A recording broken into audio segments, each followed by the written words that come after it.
My first guess is they say you all know. I said, do you think Everybody. Do you all know Chevy Chase? Yes. All right.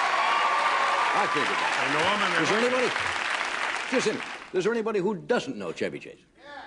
Yeah. One guy. Thank you for coming tonight, sir. You're in for a lot of fun.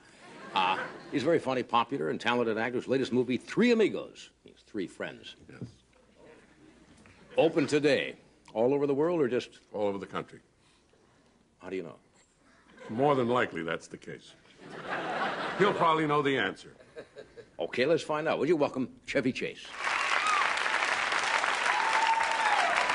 Hey. Wow. You. One guy. Thank you. And thanks, Dad. One guy in the audience says he doesn't know you. I think he was joking. He probably works for me. Yeah. You find every place you go, practically everybody knows you? Pretty much, but I just go into small rooms, so I stay away from the public. Yeah, pretty much. Do you ever go overseas traveling where you hope somebody recognizes you and they don't? Yes. I was over there shooting with Dan Aykroyd, shooting Spies Like Us, and everybody knew the Ghostbuster, Danny. Mm-hmm. And nobody knew me. But they, once in a while they'd say, oh, he's the guy with the vacation. Yeah. Does that bother you? No, but no, it doesn't bother me. It's actually, it's peaceful to be unrecognized on occasion. It's, yeah. You know, it's not fun driving in your car and just thinking, and there are people next to you going, and they're in the What do you next do? car. I never know how to handle that. I don't know what to 60 do. miles an hour you're talking about. You can see him from here, you Yeah. know. And you just sort of stay like this, you know, and you might just do this. And then if you do back, it, then you go.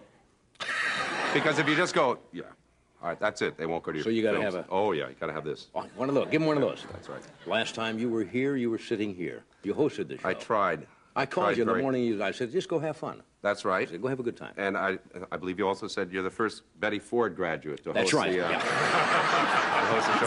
That is true. I got to tell you. I said you're the first Betty Ford graduate to host the show. I got to tell you, it was one of the hardest things that. I've ever done. It was really, it was the first time I've ever done a monologue. It went for about 18 minutes. Mm-hmm. And then finally Freddie came out and said, that's it.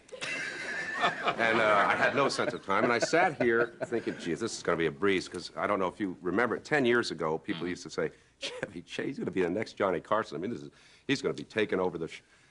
You got to know how hard this is to do. There's nobody's going to be the next Johnny Carson. I came out, I sat here, I didn't see Doc. My vision stopped about in here. And I thought, and I was told by Freddie, now the thing is to listen. Try to listen and just have fun with it. You said just have fun with it. And don't try to talk too much, just relax. I thought between the times I spoke that an hour had passed. I was sitting here with Jay Leno and Paul Simon, who doesn't get along with anybody here, but he likes to be on anyway. But Paul... Very particular guy. Paul was here, and I was thinking, now, has Paul been talking for 15 minutes, or is that me? Yeah. And I kept breaking in and breaking in. And later I looked at it, and it was just me the whole time going, people were going, I was just interrupting the whole time. You know what they used to do to me? When we used to do the hour-and-a-half show, and we were having a bad night, the clock is over there. You know, it shows clock time when they show. They would go back while I'm talking and move the hands back. So I would be talking to some author like Ashley Montague, thinking, well, this is not good, but, you know, it's only going to be another 15 minutes. I would talk for about 7 or 8 minutes, and I'd look at the clock, and it hadn't moved. And you get that terrible panic, you know, saying, time lapse, how long is it going to go? Yeah. Kill you. Anyway, I hear in this picture, you sing. Now, is this true, or is this... I do sing, not well. But I do sing, and Marty sings. Marty's an excellent singer, and Steve attempts to sing. And it's not exactly a musical, but there are songs written by Randy Newman, who's a great songwriter and a terrifically funny guy.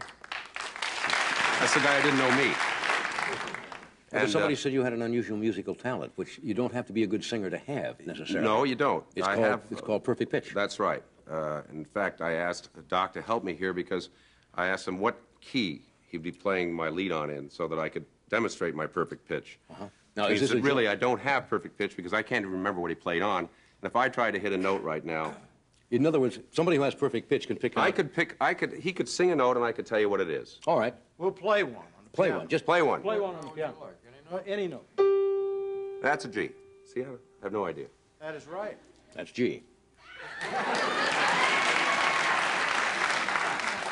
Now, did you work this out with him? No, I swear I didn't, but I'm sure it wasn't a G. All right, try another one. That would be a C sharp. Right. No, that wasn't a C sharp. Yes, it was. Yes, it was. Yeah, that was C sharp. I think you're putting me on here. Oh, that would, of course, be an E. Sorry. F. But very close. It's a half step up, yeah, from an E. Singers used to say it was not good to have perfect pitch, but to have relative pitch. Yeah, right? actually, what I have is relative pitch. Yeah. Who was it we had on the show one night? Ross could play a five-note chord and pick out every single note in the chord. Well, if you can get one, then you can get the others because that's relative Why is that? pitch. Because you just add up. Ah. You work this out. That's very good. We'll take a break. We'll be back.